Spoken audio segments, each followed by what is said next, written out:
आज हम बात करने वाले हैं एक ऐसे टॉपिक पर जो आपके जहन में हमेशा चलता रहता है। मैं हर उस फीमेल की बात कर रही हूँ जो 30 क्रॉस कर चुकी है या 40 क्रॉस कर चुकी हैं। उन महिलाओं में एक बात हमेशा जो बार बार जो सोच आती हैं वो आती हैं मेनोपॉज के लिए। मेनोपॉज शुरू हो गया, प्री मेनोपॉज चल रहा है, कैसे समझे, मेनोपॉज के सिम्टम्स क्या है, इससे कैसे निपटे, ऐसे कई सवाल आपके मन में हमेशा उठते होंगे। मेरे साथ में जुड़ी हैं हमारी जो आज की मेहमान है डॉक्टर सुषमा बख्शी, जो मेरी दोस्त भी हैं और शी इज़ अ गायनोकोलॉजिस्ट, और वो आज ऐसी बातें बताने वाली हैं जो हम हमेशा सोचते रहते हैं मगर उसके जवाब शायद हमें कुछ मिलते हैं, कुछ नहीं मिलते हैं, या फिर कुछ ऐसे मिथ में हम जी रहे हैं मेनोपॉज को लेकर। और आज का जो हमारा टाइटल है, dear menopause leave me alone, मगर हमें ये नहीं करना है। इसीलिए आज हम आपके लिए ये विशेष टॉक लेकर आए हैं। सबसे पहले स्वागत करेंगे मैम का। स्वागत है मैम इस खास चर्चा में। Thank you Gayatri. सबसे पहले तो बताइए कि मेनोपॉज है क्या? गायत्री, ये मेनोपॉज है ना, सबके दिमाग में एक डार्क एरिया ऑफ लाइफ की तरह चिपका हुआ है और वो हमें आज निकालना है। कि ये डार्क एरिया नहीं है, ये पहली बात। साइंटिफिकली देखें तो मेनोपॉज जब reproductive function of a female वो धीरे धीरे बंद होता जाता है और शरीर के हार्मोन लेवल्स, खास करके ओवरी में से जो एस्ट्रोजन और प्रोजेस्टेरोन आता है वो लेवल कम होता जाता है, तो उसी समय मेनोपॉज की शुरुआत हो जाती है। और कोई भी लेडी को कैसे पता चले कि मेरा मेनोपॉज चालू हुआ है, तो उसके लिए जो डेफिनेशन है वो ये है कि पीरियड बंद होने के 6 महीने तक अगर पीरियड ना आए, जैसे 40 इयर्स को किसी लेडी को पीरियड बंद हो गया और 6 महीने तक उसको पीरियड नहीं आया, तो कह सकते हैं कि उसका मेनोपॉज चालू हो गया है। इसे प्री मेनोपॉज कहेंगे या मेनोपॉज कहेंगे? पीरियड्स की जो इरेगुलरिटी वगैरह जो चलता है ये पीरियड बंद होने के टाइम से पहले, जो करीबन वो पीरियड किसी के लिए 1 साल का होता है, किसी के लिए 2 साल का होता है, कभी कभी 3-4 साल तक चलता है। सो इन जनरल 35 प्लस के बाद up to the age of 40-42 हर एक के लिए अलग अलग टाइम जोन होता है। ये पीरियड पेरीमेनोपॉज या पीरीमेनोपॉज कह सकते हैं हम। ओके। इसमें बहुत सारे सिम्टम्स हैं और अभी हम सिम्टम्स पे ही बात करेंगे, उसके बाद में हम इससे निपटने की बात करेंगे। तो सिम्टम्स में अगर हम बात करें तो साइकोलॉजिकल सिम्टम्स जो होते हैं, जिसमें डिप्रेशन आना, कभी कभी एंजाइटी लगना, ये सिम्टम्स, ये इनिशियल सिम्टम्स होते हैं। क्या होता है ये? सबसे पहले वो बात मैं कह दूं गायत्री कि बहुत सारे हमारे इंडियन एजुकेटेड फीमेल्स की मगज में ये बात होती है और some of the non educated also कि हमारे यहाँ मेनोपॉज नहीं होता है। तो ये गलत बात है, क्योंकि हम लोग डे इन एंड आउट इतने सारे 40 प्लस लेडीज़ को देखते हैं जिनको बहुत सारी तकलीफ़ें कई बार वो 2-3 साल से होती है, लेकिन वो कहने से इतराते हैं। वो ऐसे मानते हैं कि हाँ ये तो उम्र है, होना ही चाहिए, लेकिन होना नहीं चाहिए। तो सबसे पहले मेनोपॉज इज़ एब्सोल्युटली हमारे देश में नहीं उसका प्रॉब्लम होता है, ये बात गलत है। हालांकि बहुत सारे पॉजिटिव चीज़ है हमारे देश की, वो बाद में हम बात करेंगे। तो आपने जो बताया कि साइकोलॉजिकल सिम्टम्स, तो मेनोपॉज को हमारे ही एक अहमदाबाद के डॉक्टर अंकलेश्वर यार ने मेनोपॉज के जो पूरे पीरियड है उसको 4 जोन में डिवाइड किया है। Stage 1, stage 2, stage 3 and stage 4। तो ये बहुत अच्छी बात है और सबके लिए, सबके समझ में आ जाए ऐसी बात है कि मेनोपॉज के होने से 1 साल पहले का जो समय है वो स्टेज 1 बोला जाता है। उसके बाद में मेनोपॉज मतलब पीरियड बंद होने के बाद का 1 साल का जो, चाहे वो 40 में बंद हो, चाहे वो 35 में बंद हो। 35 में होता है कभी, उसको प्रीमैच्योर मेनोपॉज कहते हैं। हमारे यहाँ मेनोपॉज एज इन जनरल बहुत सारे लोगों ने, साइंटिस्ट ने स्टडी किया है, तो करीबन 47 years is a mean age, उसके आसपास मेनोपॉज आता है हमारे इंडियन लेडीज में। तो एनीथिंग बिफोर 38 साल से पहले प्रीमैच्योर मेनोपॉज कहते हैं। तो स्टेज 1 मतलब बिफोर मेनोपॉज का जो पेरीमेनोपॉज आप जो बात कह रही हैं वो है। स्टेज 2 इस पीरियड बंद होने के बाद का 1 साल। स्टेज 2B 2A 2B में 5 साल तक का जो पीरियड है वो, और 5 साल के ऊपर का मतलब उसके टोटल 10 साल के ऊपर का जो समय है उसको स्टेज 3 कहते हैं। तो उसका क्या मतलब है, मतलब स्टेज का हमारे क्लिनिकल ट्रीटमेंट में क्या महत्व है। तो स्टेज 1 में साइकोलॉजिकल सिम्टम्स ज़्यादा होते हैं पेरीमेनोपॉज में। तो कई बार हमने देखा है कि हस्बैंड्स हैव मोर कंप्लेंट्स कि बहुत चिढ़ जाती है, इरिटेशन बहुत करती है, भूल जाती है, रात को उठ उठ के पंखा चालू कर देती है हालांकि ठंडी की सीज़न हो। तो ये सब जो सिम्टम्स है या तो सुनमुन होके बैठ जाती है, ये लेडीज़ को होता है, कुछ लेडीज़ को जिस डिप्रेशन वगैरह। तो ये सब चीज़ें पेरीमेनोपॉज पीरियड में चालू हो जाती है। हालांकि उसके पीरियड्स आते हैं तो वो सोच नहीं सकती कि मेरा मेनोपॉज चालू हुआ है, लेकिन ये सब प्रॉब्लम्स होता है लेडीज़ को जो बाद में चालू रहता है। और हर एक की अपनी अपनी तासीर के हिसाब से वो कभी कभी 4-5 साल तक चालू रहता है, कभी कभी 10 साल तक भी चालू रहता है। तो उसका ट्रीटमेंट करना चाहिए क्योंकि ये काफ़ी तकलीफ वाला प्रॉब्लम है। आप कह रही है ट्रीटमेंट करना चाहिए, मगर ज़्यादातर महिलाओं के मन में जो है ना, आपने पहले ही बोल दिया कि हिंदुस्तान में ऐसा माना जाता है कि हमारे वहाँ ऐसा मेनोपॉज है ही नहीं। तो ज़्यादातर महिलाओं में ये बात भी है कि मेनोपॉज का कोई ट्रीटमेंट नहीं है। हाँ, मेनोपॉज के ट्रीटमेंट को अगर हम डिवाइड करें तो 3 हिस्से में बांटा जा सकता है। एक तो proper diet, second thing is proper exercise, मतलब लाइफस्टाइल पूरा। तो ये बहुत महत्व का है। और थर्ड इज मेडिसिन। ओके, तो तीनों का इक्वल महत्व है। ऐसे इसके लिए मेडिसिन है? मेडिसिन है। ओके। तो और काफ़ी अच्छी ज़िंदगी जी सकते हैं ये सब लेडीज़ अगर वो प्रॉपरली अपने मेडिसिन ले और बाकी चीज़ों को निगलेक्ट ना करें।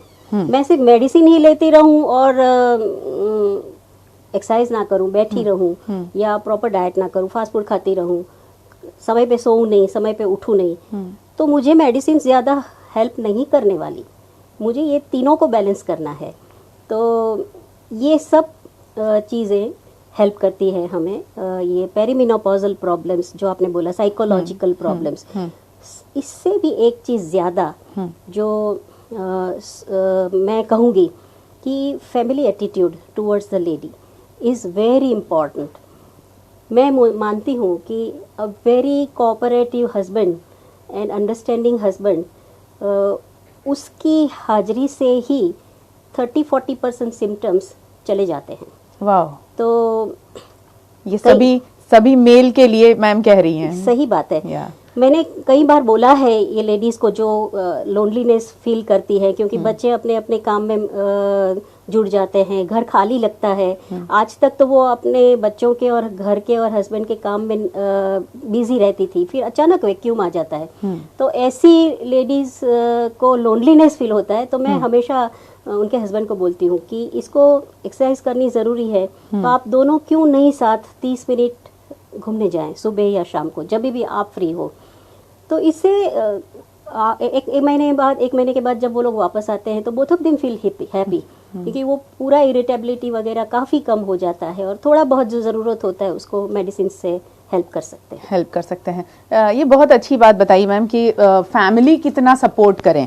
और पता है ऐसा है कि इसे ये डिजीज़ के तौर पे नहीं लिया जाता है। ये डिजीज़ खैर है भी और नहीं भी, ये भी सोच में लगते हैं लोग। सिर्फ कैंसर जैसी बहुत बड़ी बीमारी है तभी फैमिली से सपोर्ट मिलता है, इसे तो इग्नोर ही किया जाता है। हाँ। तो ये सबसे इम्पोर्टेंट चीज़ ये है कि ये भी एक ऐसा फेज है एक महिला के लिए जो बहुत बड़ी जैसे बीमारी से अगर वो गुजर रही है और परिवार का उसे सपोर्ट मिले। हाइपर सेंसिटिविटी भी इसमें फीमेल महसूस करती हैं, तो उसके बारे में बताएं। कुछ चीज़ों से हाइपर सेंसिटिविटी लेडीज़ में मैंने काफ़ी देखा है, खास करके डोमेस्टिक कोर्स कि somebody at the age of 30 who was vibrant, जो पूरे घर का काम 10 मिनट में ख़त्म कर सकती थी, 15 मिनट में ख़त्म कर सकती थी, फ़ोन कॉल्स भी साथ में अटेंड करती थी, बच्चों का खाना भी साथ में पैक करके दे सकती थी, लंच के लिए, और socially also was very active. This is what she was in 30s. And gradually when she catches up with menopause, naturally menopause ये क्या है, एक तरह का फेज है बॉडी का. तो every age has its program for the cellular death. I mean every cell has a programmed cellular death. तो वो धीरे धीरे घसारा होने ही वाला है. लेकिन उसको प्रोसेस को कितना कम कर सके धीरे धीरे, और बाद में साथ में ध्यान रखे जो कुछ चीज़ें हम अवॉइड कर सकते हैं, ये ज़रूरी है. तो ये लेडीज़ घर में अगर कुछ चीज़, some people are very cleanliness freak होते हैं कि घर में एक भी चीज़ इधर उधर नहीं होनी चाहिए. तो टॉवेल इधर पड़ा है, टूथपेस्ट का ढक्कन बंद नहीं हुआ है, made has not come in time, तो ये सब चीज़ों से पहले वो अपने आप निपट लेती थी. अभी वो हाइपर सेंसिटिव हो गई है ये बात पे कि शी फील्स कि अभी मैं क्या करूँगी, because she is not able to cope up physically with all this. तो ये हाइपर सेंसिटिविटी हो जाती है उसको for small things, for small events, और उसकी वजह से पूरा घर का वातावरण स्ट्रेसफुल हो जाता है. तो शायद इसी की बात कर रहे हैं. बिल्कुल सही बताया कि मैं किसी से बात कर रही थी तो ये जो पीरियड है तब बेटे की शादी होती है. बेटे की शादी होती है तो ठीक है कि भाई वो ससुराल चली गई, मगर जब बेटे की शादी होती है और बहू घर में आती है तो उनके साथ में क्लैशेस का ये पीरियड बहुत ज़्यादा होता है. और बहू के मन में एक ऐसी धारणा आ जाती है कि मेरी मदर इन लॉ का बिहेवियर ऐसा क्यों है, जो हालांकि नहीं है. हाँ, तो ये भी एक रीजन है कि एक महिला अपनी बहू के साथ में एक सडनली एडजस्ट नहीं कर पाने के सारे सिम्टम्स शुरू हो जाते हैं. सही बात है ना. हाँ. ऐसा है.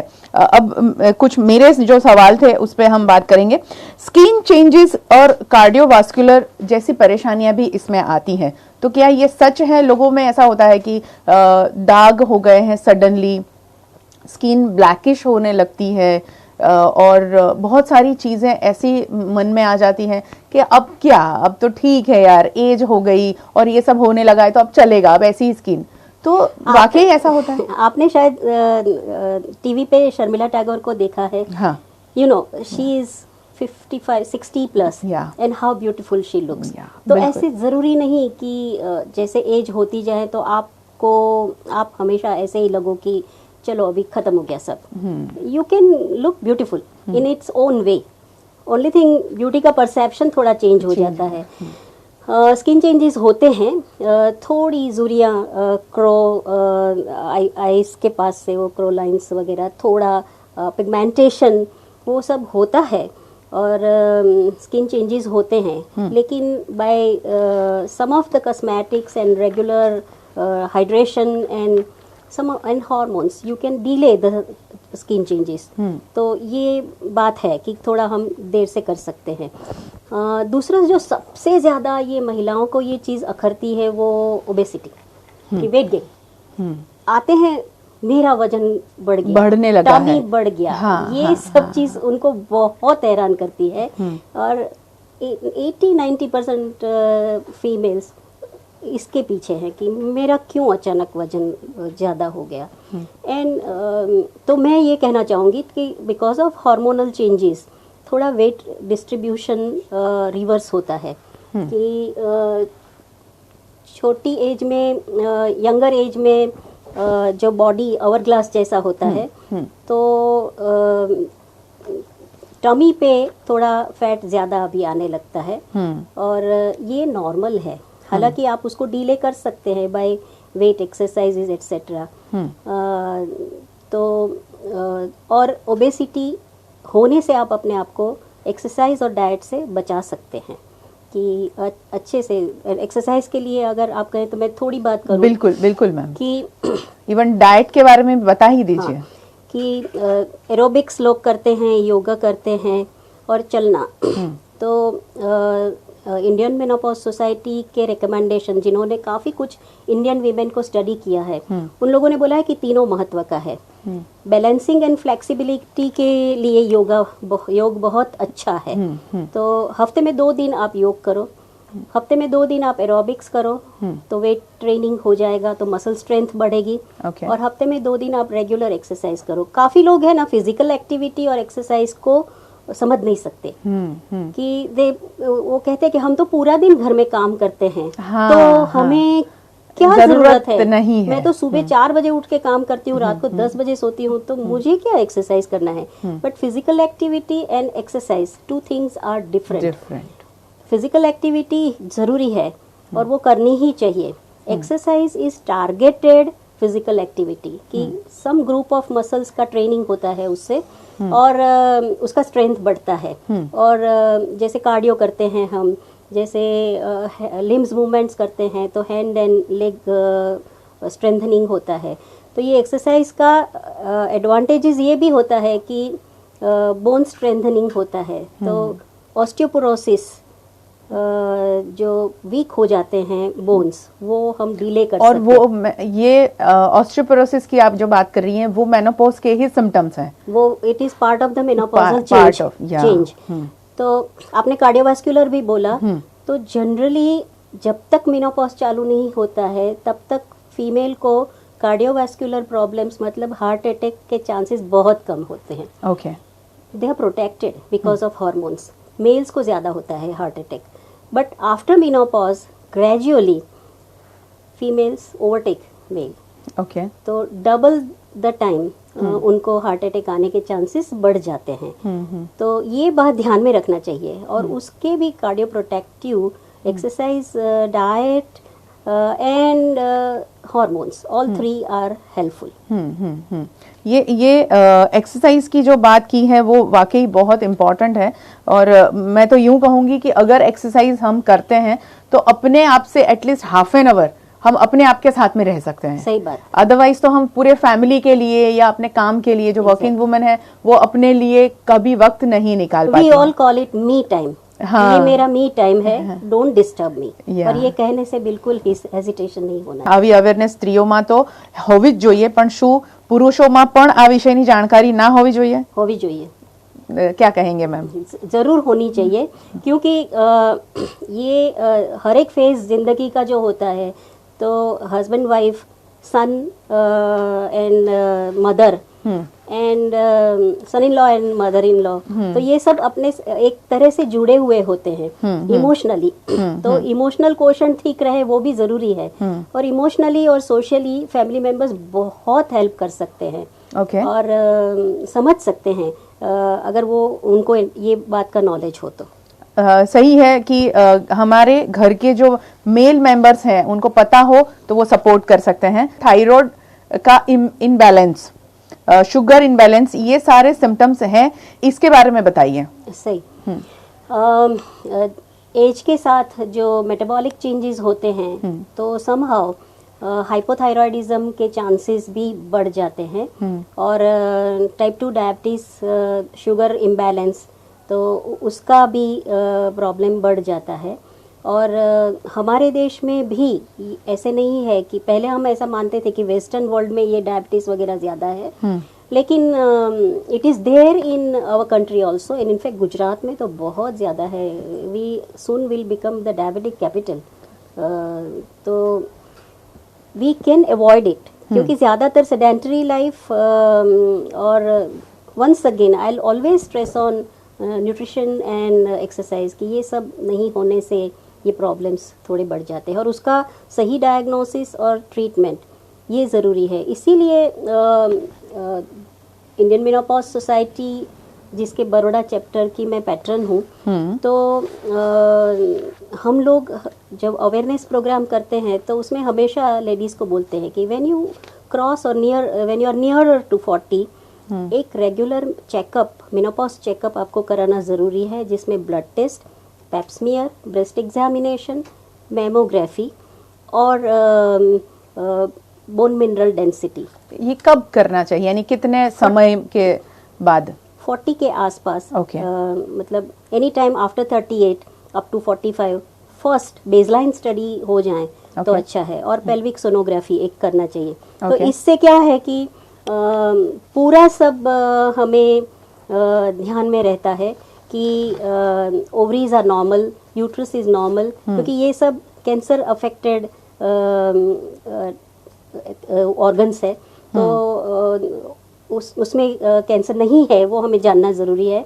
सर्वाइकल कैंसर नहीं है। Breast examination extremely important, self breast examination और मेमोग्राफी दोनों महत्व के हैं। पैप्समियर भी बहुत जरूरी है, और ये एक मौका है डॉक्टरों के लिए।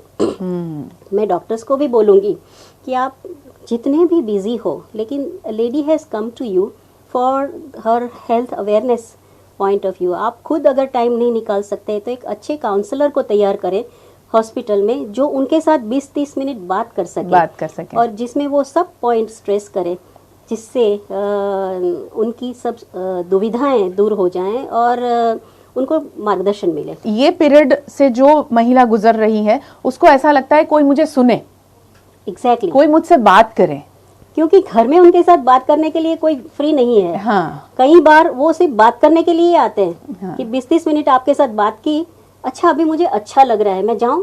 सही बात है, डॉक्टर से ये कन्वर्सेशन होता है। सही। बहुत સહી આજકાલ ગૂગલના જમાનામાં અધૂરી માહિતી સાથેનું આખું એક પોપ્યુલેશન ઊભું થયું છે, એટલે અમે એનીથી ખાસા ડોક્ટર તરીકે ત્રસ્ત થયેલા છીએ। એટલે માહિતી, સંપૂર્ણ માહિતી તો કોઈની પાસે નથી હોતી, પણ અધૂરી હોવાને લીધે જે મિથ્સ અને એ બધું મગજમાં ભરાઈ જાય છે, ઓલ વીડ્સ, એની માટે પણ ડોક્ટરને મળવું જોઈએ કે એનો કંઈ વાંધો નથી, કાઉન્સલરને મળો અને એની સાથે તમારા પોઈન્ટ્સ ક્લિયર કરો। માની ના લો કે આવું તો થવું જ જોઈએ। અને હા, અને એક બહુ બધા આપણા દેશમાં મહિલાઓ બહુ જ બધા મિથ સાથે જીવે છે કે આ બધું તો ઠીક છે, ચાલ્યા કરે, થયા કરે, એને અવોઇડ કરવું જોઈએ, હવે એને આટલું બધું વિચારીને શું કરીશું, એવી બધી ઘણી બધી વાતો। અને I stress upon one point કે 80% રૂરલ ફિમેલ્સ જે ગામડામાં રહેતી બહેનો અને some of the urban females also, એ લોકો એવું માનતા હોય છે કે 40 થી 50 ની વચ્ચે હેવી પીરિયડ્સ આવે તો એ તો હવે જવાનું છે, એટલા માટે પીરિયડ હવે હેવી છે એટલે કંઈ ટ્રીટમેન્ટની જરૂર નથી।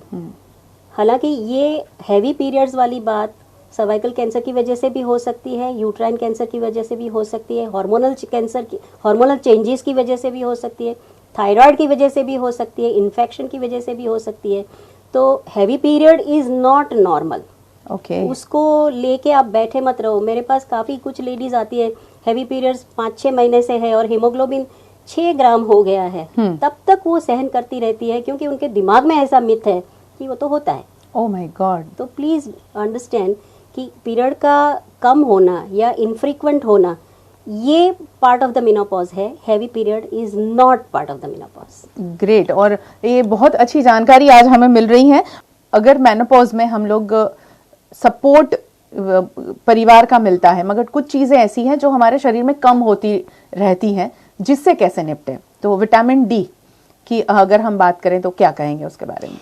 सही, हम लोग ने शुरू में थोड़ा जो ऑस्टियोपोरोसिस की बात की, तो मैं थोड़ा एग्जाम्पल देना चाहूँगी अपने लिसनर्स को कि ऑस्टियोपोरोसिस क्या होता है। बहुत सारे लोग उसके बारे में बोलते रहते हैं।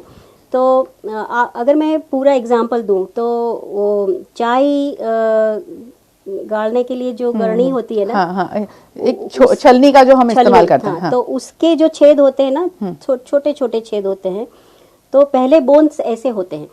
ओके।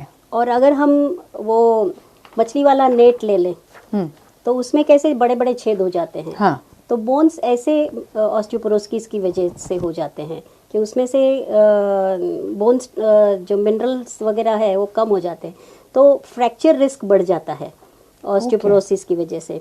और एशियन वीमेन, खास करके हमारे देश में, जो ऑस्टियोपीनिया और ऑस्टियोपोरोसिस बाकी सब कंट्री में, वेस्टर्न वर्ल्ड में जो 50 के बाद शुरू होता है, वो हमारे यहाँ 40 के आसपास शुरू हो जाता है। क्योंकि एडोलेसेंट एज में उन्होंने ठीक से कैल्शियम नहीं खाया, एक्सरसाइज नहीं किया, बाद में प्रेगनेंसी में भी काफ़ी कुछ गड़बड़ कर दी, तो कैल्शियम वगैरह नहीं खाया, और डिलीवरी के बाद भी उन्होंने एक्सरसाइज वगैरह नहीं की और डाइट ठीक से नहीं लिया, कैल्शियम नहीं खाया, तो we enter into menopause with negative balance of calcium.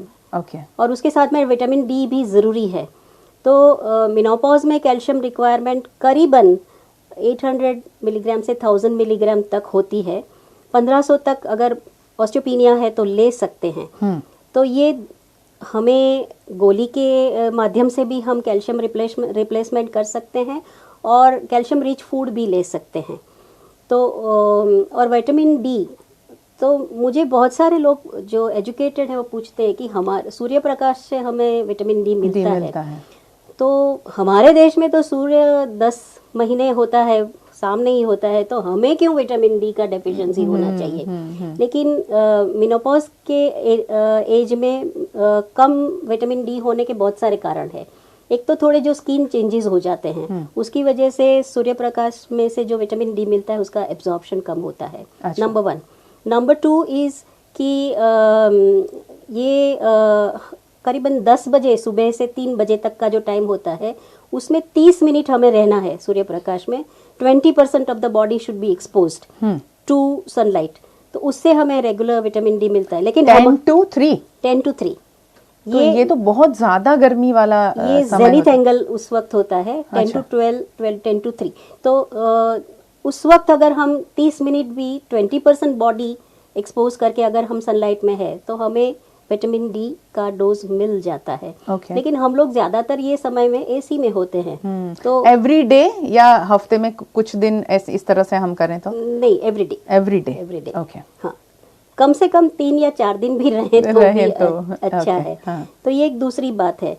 तीसरा कि वी आर डार्क स्किन, तो जिन लोगों का फेयर स्किन होता है उसमें एब्जॉर्प्शन सनलाइट का ज्यादा होता है। We are dark skin people, तो नेचुरली एब्जॉर्प्शन कम होगा। तो ये सब चीजों की वजह से विटामिन डी हमारे बॉडी में कम होता है, जो कैल्शियम के साथ होना बहुत जरूरी है साथ में, कि इसकी वजह से बोन स्ट्रक्चर ज्यादा स्ट्रेंथन होता है।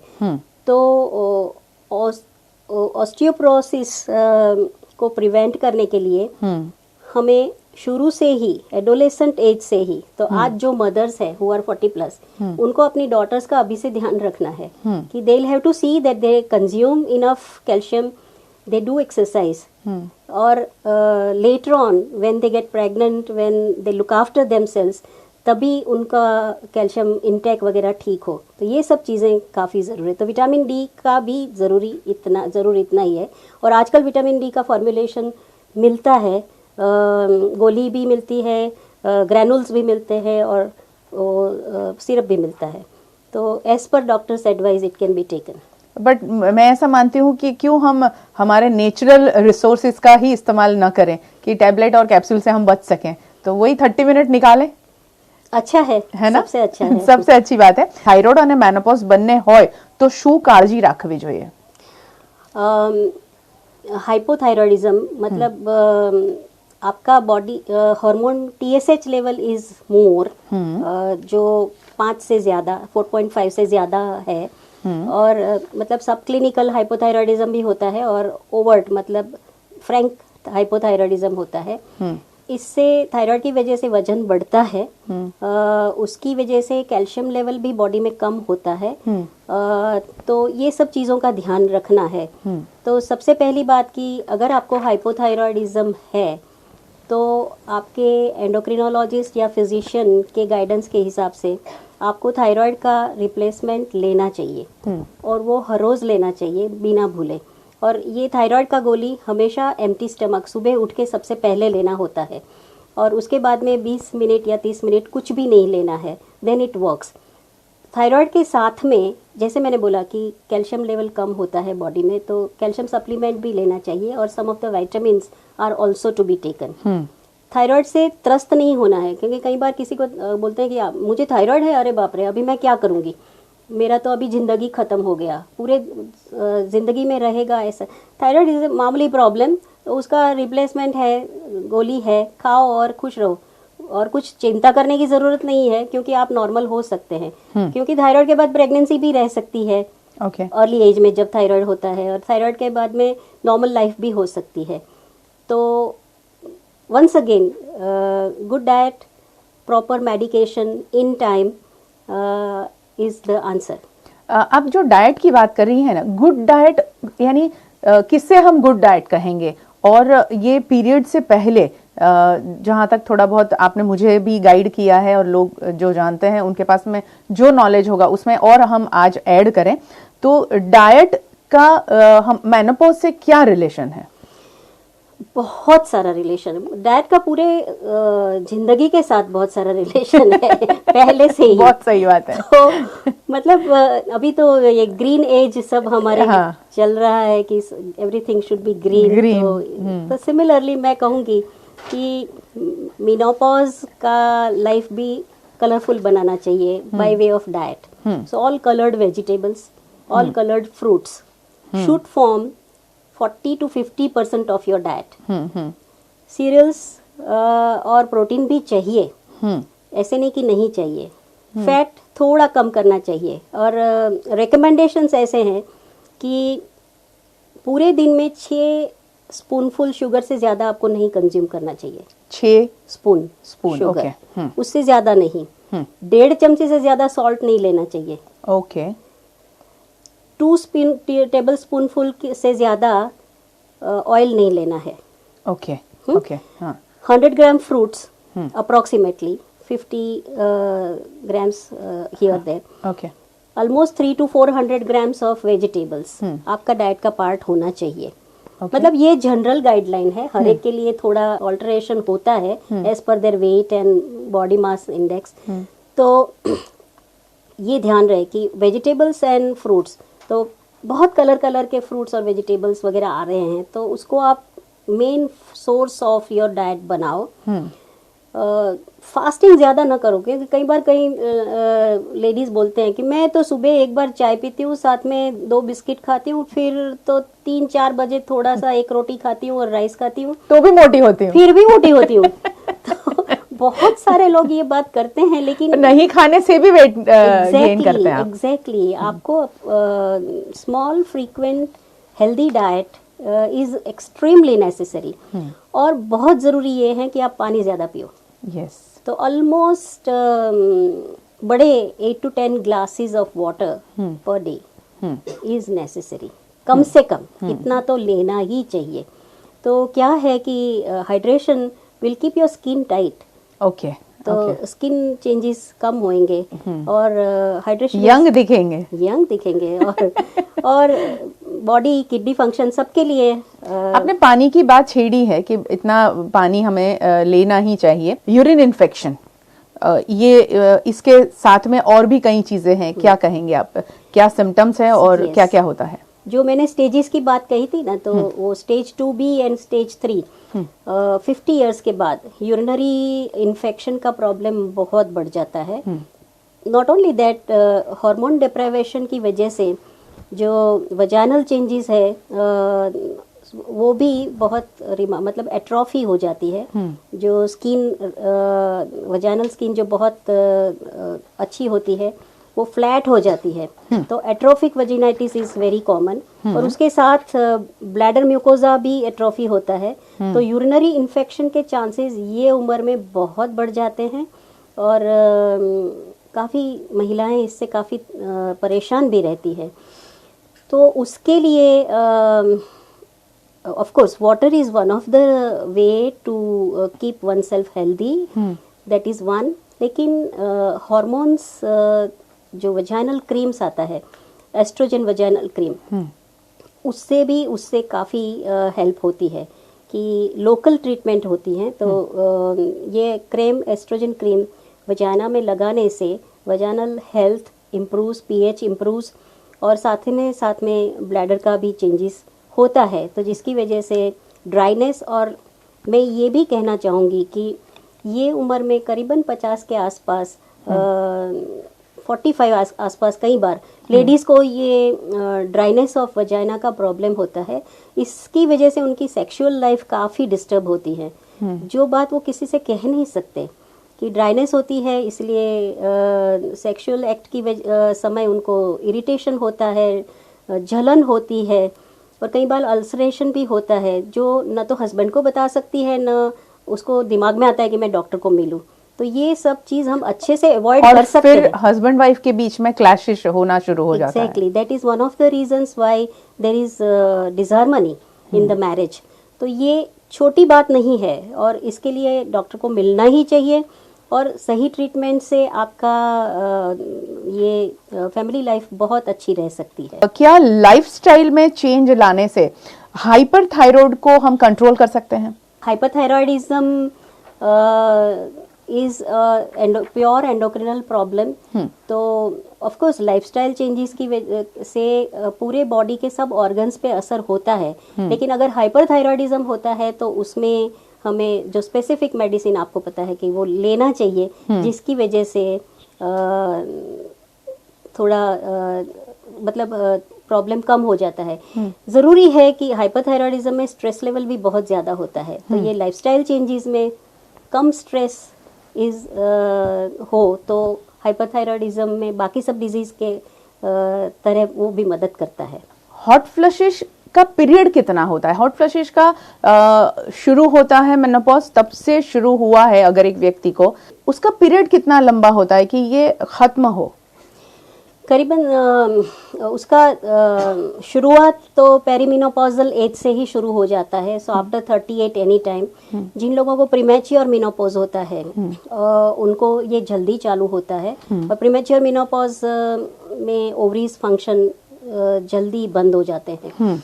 तो उसमें ये करीबन 2 साल से 10 साल तक चालू रह सकते हैं ये, लेकिन ज्यादातर वो शुरू के 3-4 साल में बहुत ज्यादा होते हैं हॉट फ्लैशेस। और ये क्या होता है मैं बताऊं कि फेस और नेक स्पेशली ये बॉडी पार्ट ज्यादा अफेक्टेड होते हैं। तो जैसे अचानक बैठे हैं और फेस पे पूरा वो वेव आया, हाँ, तो बहुत ज्यादा स्वेटिंग हो जाता है। हाँ, तो ये 3 हिस्से में ये बांटा जा सकता है कि सबसे पहला है कि हॉट फ्लश होना, तो you feel very warm all on face and neck. Even कान से ऐसा लग रहा है कि धुआं निकल रहा हो, ऐसा वो फीलिंग आती है।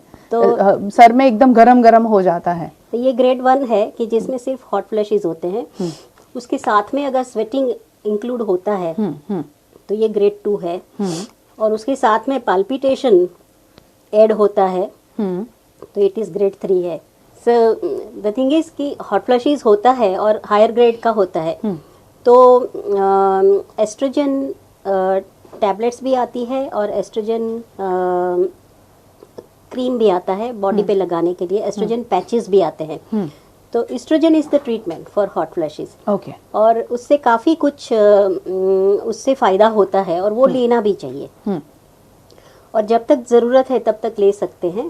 और बाद में ग्रेजुअली फॉर्चुनेटली वो धीरे धीरे कम हो जाते हैं हॉट फ्लैशेस, तो हमें प्रॉब्लम नहीं रहता है। आजकल बहुत सारे एस्ट्रोजन फॉर्मुलेशंस आते हैं, सब फॉर्मुलेशन डॉक्टर की सलाह के हिसाब से ही लेना चाहिए। लेकिन एस्ट्रोजन टैबलेट आती है वो भी ले सकते हैं, क्रीम ऐसे बॉडी पे लगा सकते हैं, और पैचेस भी foreign women they use lots of patches. हमारे यहाँ पैचेस उतने ज्यादा नहीं पॉपुलर है because of the weather. Okay ma'am, हम डाइट की अभी बात कर चुके हैं, बट अब मैं जो पूछ रही हूँ वो बिल्कुल अलग डाइट की मैं बात कर रही हूँ कि ध्यान रखें। प्री मेंस्ट्रुअल प्रॉब्लम्स होते हैं और जो थोड़ा मेनोपॉज की उम्र के आसपास थोड़े बढ़ जाते हैं, जैसे प्री मेंस्ट्रुअल ब्रेस्ट पेन होता है या प्री मेंस्ट्रुअल पूरे बॉडी में स्वेलिंग हो जाता है, जैसे बोलते हैं कि मेरे को प्लम्पी लग रहा है। हाँ, मैं महसूस करती हूँ कई बार मैम। हाँ, तो जैसे ड्रेसेस नहीं फिट होते हैं। हाँ। और इवन जीन्स पहनना बंद हो जाता है, वो 15-20 डेज ऐसे होते हैं। प्री मेंस्ट्रुअल इरिटेबिलिटी होती है कि हस्बैंड से that bed time to talk with her, कि अभी बात नहीं करना है 2-3 दिन। तो, सही है। तो ये भी होता है। तो ये सब चीज़ें हार्मोन्स की वजह से इन्फ्लुएंस होती है। बहुत सारे सजेशंस उसके लिए है कि वन इज दैट थोड़ा सॉल्ट इंटेक आप कम करो प्रीमेंस्ट्रुअली, या शुगर थोड़ा कम करो, फास्ट फूड थोड़ा कम करो, और फैटी चीज़ें थोड़ी कम करो। तो उसकी वजह से ये थोड़ा अच्छा लगता है। ओमेगा 3 फैटी एसिड्स जो आते हैं उसकी वजह से प्रीमेंस्ट्रुअल मैस्टेल्जिया ब्रेस्ट पेन में काफ़ी फायदा होता है, और वो फूड में भी मिलता है और उसकी टैबलेट्स भी अवेलेबल है। तो वो लेना चाहिए। तो मतलब मैं हमेशा बोलती हूँ कि आपने बोला कि मेनोपॉज, तो मेरी menopause should be Mary, MERRY। या तो ऐसा नहीं होना चाहिए कि मेनोपॉज में बस अभी सब खत्म हो गया। हाँ, ये बात नहीं है। Your second life starts here. बिल्कुल बिल्कुल। जो हमारे शरीर में चेंजेस आए हैं, हमें थायराइड की परेशानी से जूझना पड़ता है, ये सारी चीज़ों के बारे में तो आपने बता दिया, मगर एक महिला इतनी ज़्यादा बिजी है, जैसे मैं मेरी ही बात करूं, मुझे वक्त नहीं मिलता है, मैं अपने बारे में कभी सोच नहीं पाती हूँ, और अभी ज़्यादातर महिलाएं वर्किंग वुमेन हैं, ज़्यादातर सवेरे 10 बजे से या 10:30 बजे से निकल गई हैं और शाम को 9 बजे घर पहुँचती है, 8 बजे घर पहुँचती हैं। तो उन लोगों के लिए कुछ आसान बातें जो अपनी ऑफिस में भी वो कर सकें, या फिर सिर्फ म्यूजिक सुन के भी अपने आप को थोड़ा सा हेल्दी बना सकें, कुछ ऐसे टिप्स दीजिए मैम। सबसे पहली बात तो मैं ये कहूँगी कि मेरे पास टाइम नहीं है, ये बात करना बंद करो। ये अच्छा, आज से मैं तो बंद कर दूंगी, आप भी बंद कर देना। आपको अपने लिए 30 या 40 मिनट्स कभी भी निकालना है, जरूरी है। तो ये इट इज लाइक मुझे बहुत दूर जाना है, इसीलिए मैं गाड़ी में पेट्रोल नहीं पुराती हूँ, तो गाड़ी चलेगी नहीं। बिल्कुल सही है। वो तो पुराना ही पड़ेगा। पेट्रोल इज लाइक एक्सरसाइज, तो वो आपको करना ही है। कुछ चीज़ें रहती है, मतलब of course you are busy, I understand. तो आप अपने ऑफिस में बैठे हैं, तो चेयर पे बैठे बैठे भी आप कुछ एक्सरसाइज कर सकते हैं। बस यही मेरा मुद्दा था। जो लोग ज्यादातर कंप्यूटर के सामने बैठते हैं, तो उनके लिए रिकमेंडेशन है कि आप every 1 hour you get up, stretch your neck, spine, हाथ को भी थोड़ा साइड पे ऊपर नीचे करके उसको मूवमेंट करो। और while you are sitting near the computer, एक पाँव, मतलब दोनों पाँव जमीन को टच करके मत रखो, एक छोटा सा पाटला जैसा रख दो। तो एक पाँव थोड़ा ऊपर रहेगा, तो it will reduce the strain on your spine as well as on your joints. एक बहुत छोटी बात है कि छोटा सा पाटला रख दो, तो आपका एक पाँव थोड़ा ऊपर रहेगा, एक नीचे रहेगा। That helps in the stability. तो और नेक मूवमेंट करो, और मतलब ये हर घंटे करना है। आई मूवमेंट्स भी करो, rolling of the eyes and all that. तो क्या है, आई स्ट्रेन भी कम हो जाता है। और किसी के कुर्सी को का पीछे का हिस्सा पकड़ के थोड़ा लेग स्ट्रेचिंग वगैरह भी आप कर सकते हैं। तो ऐसे शर्माना नहीं चाहिए कि लोग देखेंगे तो क्या कहेंगे। लोग देखेंगे तो सोचेंगे और खुद भी करेंगे। अच्छा, हाँ, वो भी सीखेंगे, वो भी कर सकते हैं। ऐसे नहीं, you should become an example to others. बिल्कुल, तो क्यों नहीं। तो ये थोड़ी बहुत चीजें हैं, वो आप कर सकते हैं। हालांकि हम डेमोन्स्ट्रेट नहीं कर सकते, लेकिन ये होता है। अपने चेयर के आसपास भी आप 20 मिनट्स एक्सरसाइज खड़े खड़े कर सकते हैं, तो that is fine, why not. बिल्कुल। और मैं तो ऐसा मानती हूँ कि अगर आप अपने टेबल पे बोतल लेके बैठे हैं, पानी, ठीक है, आप बोतल रखें अपने पास में, मगर जब बोतल में पानी खत्म हो जाए तो खुद भरने जाएं। तो इस बहाने आप अपनी जगह से कहीं तो मूवमेंट कर पाएंगे, और थोड़ी देर के लिए ही आप अलग जगह पर जाके अपने आप को फ्रेश कर सकते हैं। ऑफिस में स्टेयर्स है, जैसे 3rd फ्लोर पे जाना है, तो लिफ्ट के सामने देखो ही मत, स्टेयर्स ले लो, उतरने के लिए भी स्टेयर्स करो, तो अपने आप हो जाती हैं ये सब। बिल्कुल सही है। लास्ट में कुछ ऐसी बात जो आप बताना चाहती हैं उन महिलाओं को जो आज 30-40 में वो कदम रख रही हैं? हमारी भाषा में उसको विंडो ऑफ अपॉर्चुनिटी कहते हैं, कि from the age of menopause to 10 years का समय हमको दिया है ईश्वर ने। तो ये 10 years is considered window of opportunity. तो ये समय में अगर हम hormone replacement therapy as per the need, ऐसे नहीं कि सब लेडीज को हार्मोन देना ही है। करंट कंसेप्ट इज की टेलर मेड, जिसको जितना जरूरत है उतना दो, उसके हिसाब से उनको हार्मोन्स दो। और ये 10 साल आपके लिए अपॉर्चुनिटी है। आप अपने बोन्स को स्ट्रेंथन करो, आप अपने डाइट का ध्यान रखो, आप एक्सरसाइज करो रेगुलर, हॉबी डेवलप करो, मानसिक तरह से आप तंदुरुस्त रहो। तो ये सब चीज़ें एक्सट्रीमली ज़रूरी है।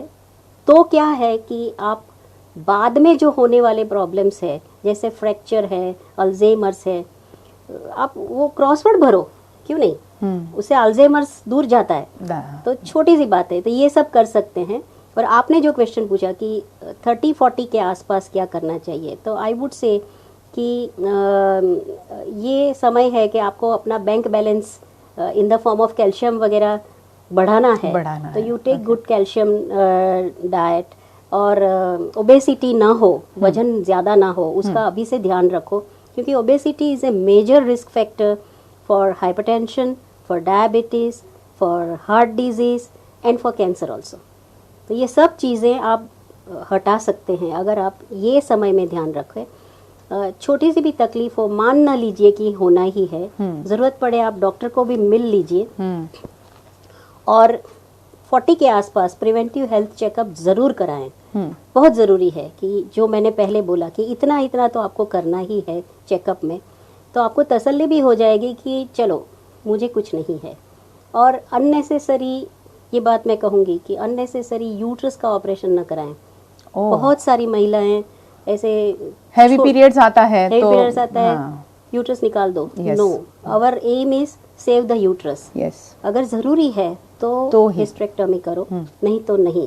तो ओपिनियन लो आप दूसरा कि खरेखर ज़रूरी है कि नहीं है। सच्ची में ज़रूरी है कि नहीं।